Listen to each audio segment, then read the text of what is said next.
Fellow Ghanaians, good evening. Today, Sunday, 19th April, is exactly 3 weeks since I came to you and announced the imposition of restrictions to movement in the Greater Accra metropolitan area and Kasoa, and the Greater Kumasi metropolitan area and its contiguous districts.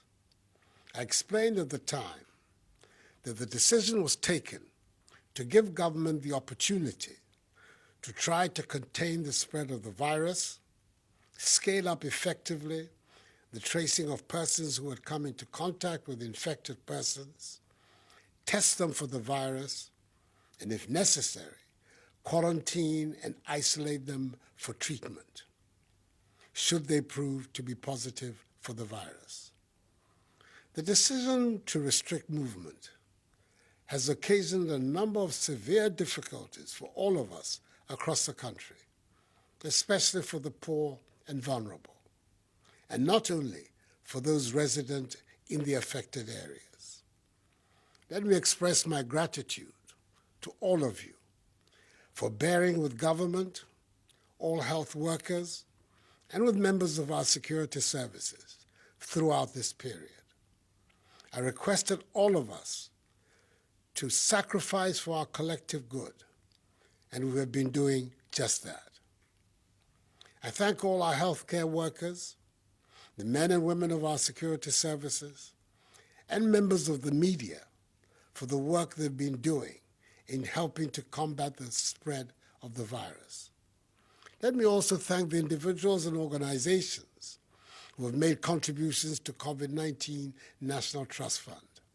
It is truly appreciated.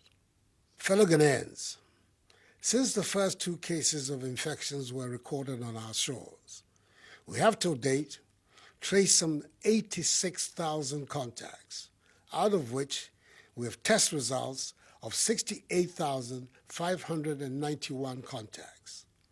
There is thus a backlog of some 18,000 tests whose results are yet to be received. The overwhelming majority of these contacts have been established in the last 3 weeks of the partial lockdown in Accra and Kumasi. Out of this number, 1,042 persons, i.e. 1.5%, have been confirmed as positive, with 67,549, i.e. 98.5%, testing negative. 99 persons have recovered and have been discharged, and 930 persons who have been isolated are responding to treatment either in their homes or in treatment facilities. These 930 persons, after their treatment, will soon undergo the mandatory 2 tests to determine if they have also recovered from the virus or otherwise. The main reason our country has seen an increase in the number of confirmed cases over the last 3 weeks is because of the decision we took aggressively to trace and test contacts of infected persons. This has enabled us to identify and isolate infected persons, protect the population from further infections, and contain better the spread of the virus. Indeed, Ghana is the only other country in Africa to have conducted more than 60,000 tests, and we are ranked number 1 in Africa in administering of tests per million people. The decision to impose restrictions on movement was backed by the data at hand, and our next course of action, again, is backed by data and by science.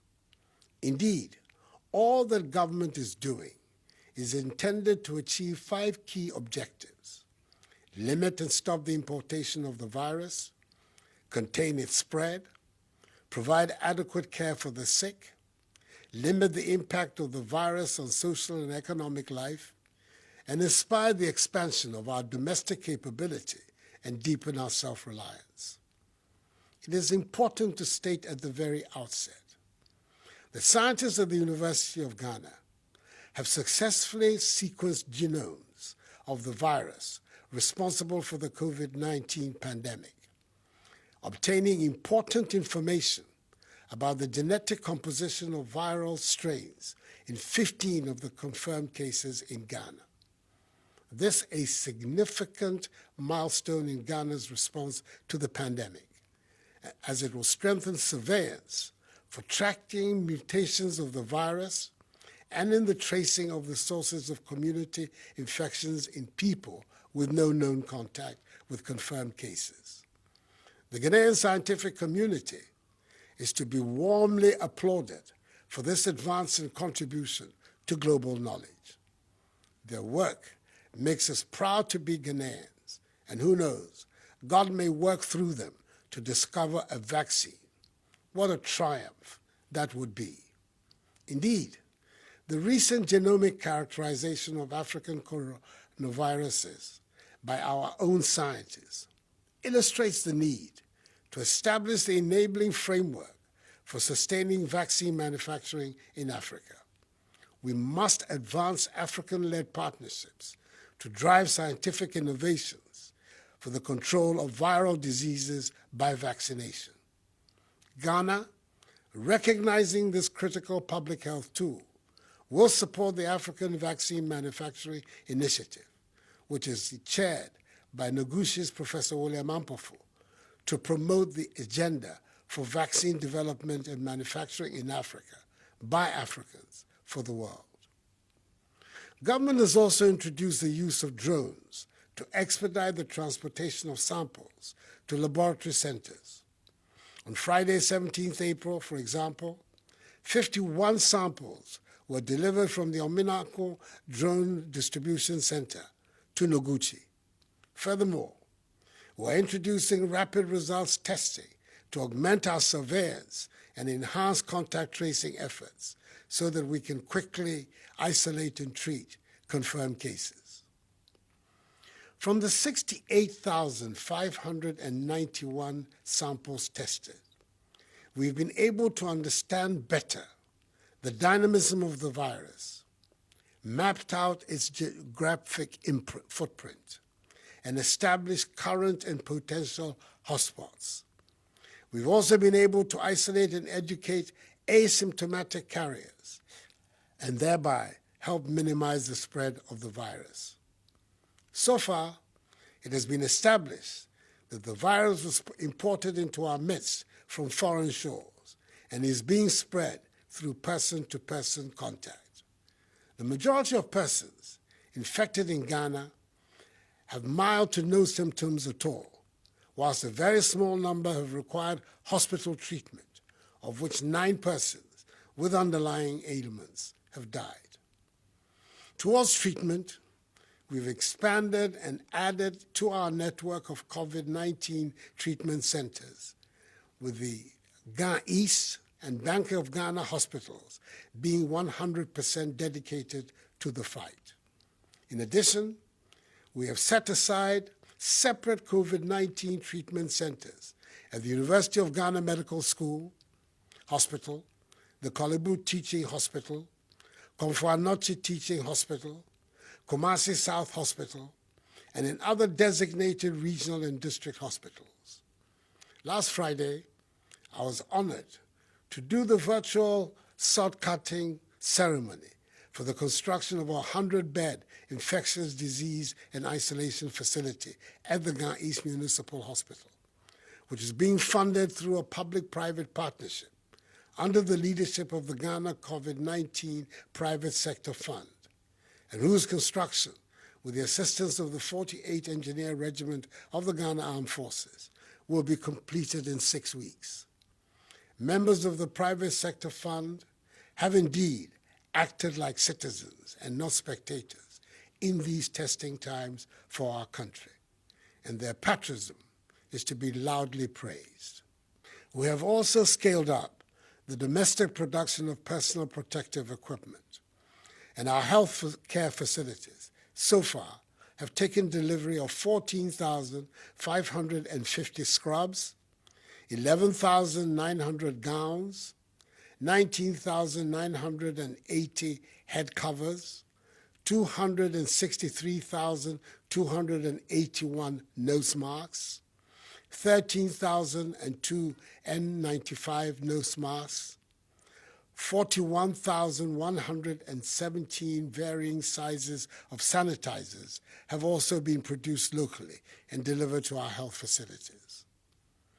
The enhancement of our capacity to test has been made possible by the dedication of the expanded teams at Noguchi Memorial Institute for Medical Research, the Kumasi Center for Collaborative Research, and the National Public Health Reference Laboratory. Further, we're making significant investments in the laboratories of the Veterinary Laboratory, Accra, the Center for Scientific and Industrial Research Laboratory in Accra, the Police Hospital, the 37 Military Hospital, the University of Health and Allied Sciences in Ho, the Veterinary Services Department in Sekondi Takoradi, the Public Health Laboratory in Tamale, the War Memorial Hospital in Navrongo, and the Cape Coast Teaching Hospital, so they can also use PCR technology.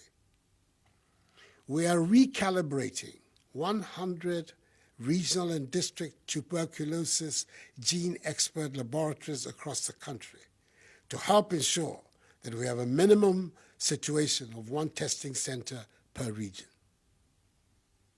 Fellow Ghanaians, in view of our ability to undertake aggressive contact tracing of infected persons, the enhancement of our capacity to test, the expansion in the numbers of our treatment and isolation centers, our better understanding of the dynamism of the virus, the ramping up of our domestic capacity to produce our own personal protective equipment, sanitizers, and medicine, the modest successes chalked in containing the spread of the virus in Accra and Kumasi, and the severe impact on the poor and vulnerable.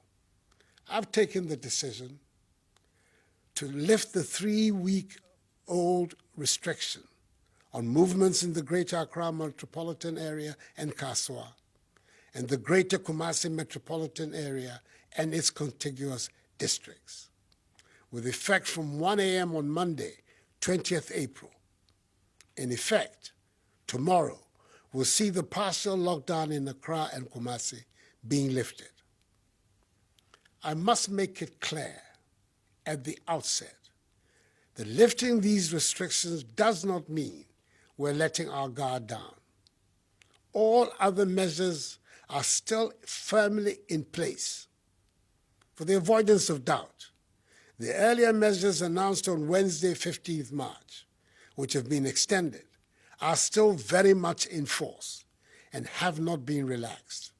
I'm demanding even greater adherence to these measures.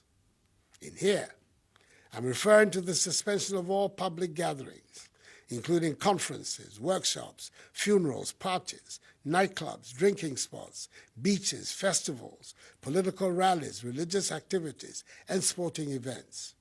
All educational facilities, private and public, are to remain closed. Businesses and other workplaces can continue to operate, observing staff management and workplace protocols with a view to achieving social distancing and hygiene protocols. Operators of public transport, including our buses, trotros, and taxis, are to continue to run with a minimum number of passengers, as they have been doing for the last 3 weeks in maintaining social distancing.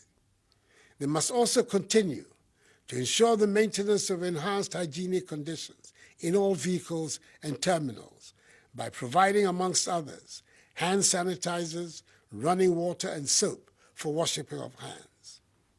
Domestic airlines are required to adhere to the same protocols. The Ministry of Local Government and Rural Development, together with metropolitan, municipal, and district assemblies, will continue to implement measures to enhance conditions of hygiene in markets across the country and expand the policy of alternate days for alternative products to improve social distancing in all markets. As has been established, the overwhelming majority of confirmed cases have come from travelers or from people who have come into contact with travelers.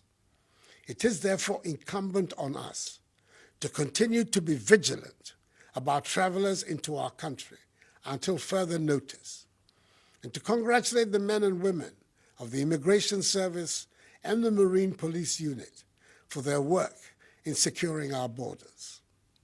The arrest of 10 West African nationals in Tamale, who all tested positive for the virus.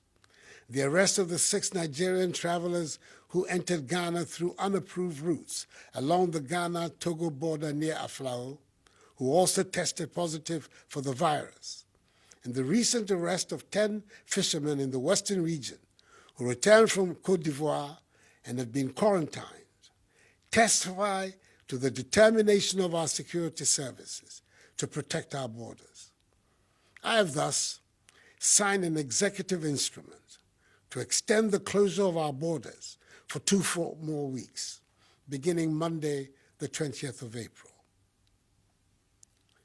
Like the World Health Organization, WHO, has recently advised, I want to encourage you to wear a mask wherever you go, as it will help you not to contract the virus and keep it clean. If you own a business or are providing a service, i.e. a barber, a hairdresser, a tailor, a taxi driver, a trotro driver, and his mate, a shopkeeper, a food seller, please do well to use a mask. The Ministry of Health will very soon issue guidelines on face masks for public use. I entreat religious, traditional, community, and opinion leaders to partner with government in engaging, mobilizing, and enforcing adherence to social distancing and personal hygiene protocol practices in their respective communities. As difficult as it may be, I encourage all bereaved persons to conduct private burials of their loved ones, but ensure that the 25 personal limit is not breached. Indeed, some are burying their loved ones now in order to have the final funeral rites later. The morgues in the country are becoming full and will in themselves soon pose a public health hazard. So let us act quickly on this. As the day goes by, and as we continue to sustain a grip on the rapid spread of the virus, the systematic easing of these restrictions will be undertaken to bring life back to normalcy. Definitely, we will continue to record new cases of infections, particularly with our policy of aggressive tracing and testing. However, I want to assure you the government has put in place the appropriate measures to isolate and treat them.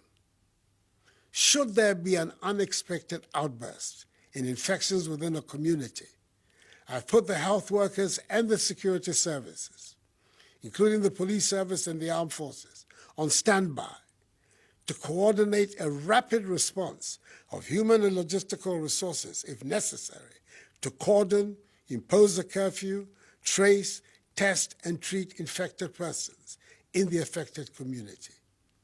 Indeed, the focus of government's policy and action will be based on the implementation of the 3 T's, i.e. tracing, testing, and treating. In any event, stay at home unless it is absolutely essential. The movement of foodstuffs will continue from producing areas to the markets, and with the intervention of the metropolitan, municipal, and district assemblies, the markets will be better organized for the sale of foodstuffs. Fellow Ghanaians, as we fight to halt the spread of the virus, we're also engaged in fights on 2 other fronts, fights we must equally win. Firstly, there continues to be the deliberate dissemination of fake news, disinformation, and outright lies by some unpatriotic citizens about the spread of the virus since its outbreak in the country. These acts are being orchestrated by those who seek to benefit by seeking to sow the seeds of panic and confusion amongst the populace at this time of national crisis. I have an unequivocal, unambiguous message for those involved in these despicable acts. Put an immediate stop to it, or be held accountable for your actions. Secondly, as been aptly stated by the Ghana Medical Association, being infected by the coronavirus is not necessarily a death sentence. I've noticed with great concern the stories of some persons who have recovered from the virus now being confronted with another problem, i.e. stigmatization. This is not right, as it will rather drive away people from getting screened, tested, and treated. The stigmatization of recovered persons must stop, because if the virus did not end their lives and livelihoods, the stigma from members of their communities should not. I know the effects of the measures to contain the virus have been difficult for many, and that is why I mandated the creation of the 1.2 billion CD Coronavirus Alleviation Program to support households and businesses. Out of this amount, 280 million cedis is being used to provide food for the vulnerable and free water for all Ghanaians for 3 months, i.e. April, May, and June. 323 million cedis is being used to motivate our health workers, and 600 million cedis of assistance is being provided to micro, small, and medium-scale businesses. I expect disbursements of the 600 million cedis to start in May. Government is fully absorbing electricity bills for 1 million active Lifeline customers and is granting a 50% subsidy on electricity bills of all other customers using their March 2020 bill as their benchmark for the months of April, May, and June. In total, the relief on electricity will amount to some 1 billion cedis. Again, government through the Ministry of Gender, Children and Social Protection, the Ministry of Local Government and Rural Development, and the Ministry of Food and Agriculture through the National Buffer Stock Company, in collaboration with the MMDCs and the District Disaster Management Committees, has provided over 2.5 million cooked food packs to vulnerable persons in the affected districts of Accra and Kumasi. Dry food packs have also been distributed in collaboration with the faith-based organization to 450,000 families in the same areas as against the original target of 400,000. I express my profound gratitude to the private sector and faith-based organizations and traditional authorities for their support in this endeavor. I also commend highly the many individuals and private organizations who on their own organized hot meals and fed a number of vulnerable people within the restricted areas. To these individuals, I call for being good neighbors to your fellow Ghanaians. As we continue to battle this pandemic, it is imperative we plan to restore Ghana onto a sound economic footing and create a path towards growth and transformation. The recent $1 billion United States dollar rapid credit facility, secured from the IMF without any precondition and approved by Parliament, will be used to help close the financing gap that has been created by the pandemic through shortfalls in revenues and additional expenditures. I welcome the 3 billion CD credit and stimulus package from the commercial banks with the support of the Bank of Ghana to revitalize industries, especially in the pharmaceutical, hospitality, service, and manufacturing sectors. The Minister for Finance, that hard-working, outstanding national treasurer, together with his counterpart in South Africa, as co-chairs of the Committee of African Finance Ministers, have been leading a Pan-African effort to bring debt relief to the continent in these difficult times. The recent $1 billion United States dollar rapid credit facility, secured from the IMF without any precondition and approved by Parliament, will be used to help close the financing gap that has been created by the pandemic through shortfalls in revenues and additional expenditures.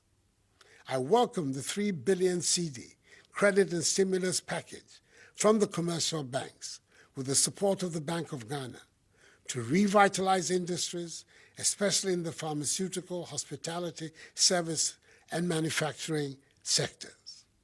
The Minister for Finance, that hard-working, outstanding national treasurer, together with his counterpart in South Africa, as co-chairs of the Committee of African Finance Ministers, have been leading a Pan-African effort to bring debt relief to the continent in these difficult times.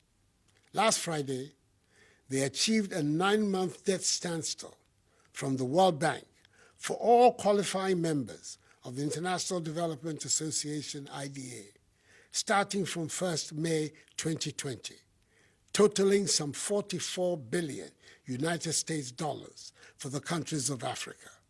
In the case of Ghana, this amounts to a freeze in principal and interest payments for the year, amounting to some 500 million United States dollars. This will create greater fiscal space to help make the Ghanaian economy much more resilient.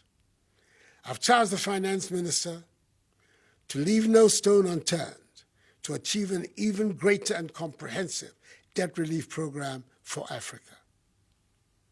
Our success in defeating the virus is largely within our control.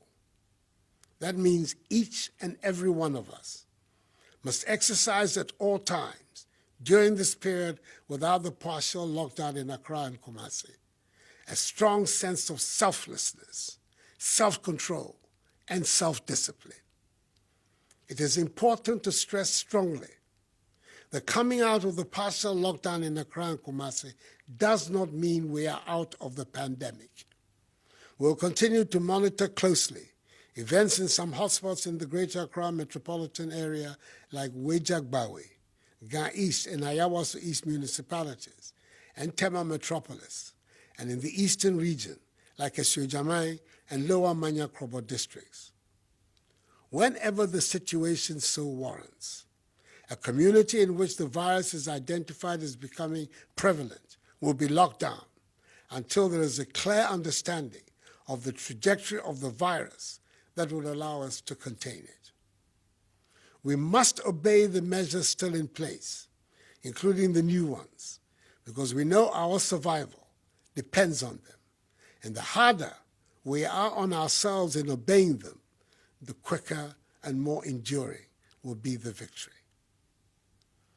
To Ghanaians in all parts of the world, I urge you to remain steadfast in abiding by the rules and regulations that have been put in place by your host countries to combat the virus. And I extend the condolences of all your compatriots at home to all families abroad who have lost their loved ones to the virus. And I take this opportunity to wish our High Commissioner to the United Kingdom and Ireland, my good friend, Papa Usman Kuma, who has been affected by the virus, and other Ghanaians abroad who have been so affected, a speedy recovery. This disease is new, and it is in plain evolution, and there is therefore, as yet, no vaccine or cure. But we know enough to take action, and we shall be nimble and adapt as the situation changes. We will tailor our solutions to our unique social, economic, and cultural conditions. There is no one-size-fits-all approach, but I pledge to you the government will do whatever is required in our particular circumstances to safeguard the lives of our people and keep our economy going. Discipline, self-discipline, is that strong bridge that all of us, from the safety of our homes, in our workplaces, and in our communities, must build. We need to build a strong bridge of self-discipline in order for us to cross over from this difficult period of restrictions and the spread of the coronavirus to the other side, where total freedom to go about our normal lives awaits us. To defeat the virus and get there, we have to accept that we have to wash our hands, maintain good hygiene, refrain from shaking hands, wear our masks, and practice social discipline in all of our engagements. Fellow Ghanaians, we are confronting one of the greatest challenges of our generation. We have to win this battle. We have to defeat the virus. It is our behavior and response that will determine that. I have every confidence that collectively, we Ghanaians have it in us to rise to the occasion and become victorious. I'm very grateful for the great support you have given my government and I as we steer our country out of this crisis. Continue in unity to provide that support. This too shall pass, for the battle is the Lord's. Medama sepa munkoso entie masam ne nyina endi nkunim. Mindanya siwa nye ya no ya boa no ne nwio tue koni wo fe wo yenkunim. May God bless us all and our homeland Ghana and make her great and strong. I thank you for your attention and have a good night.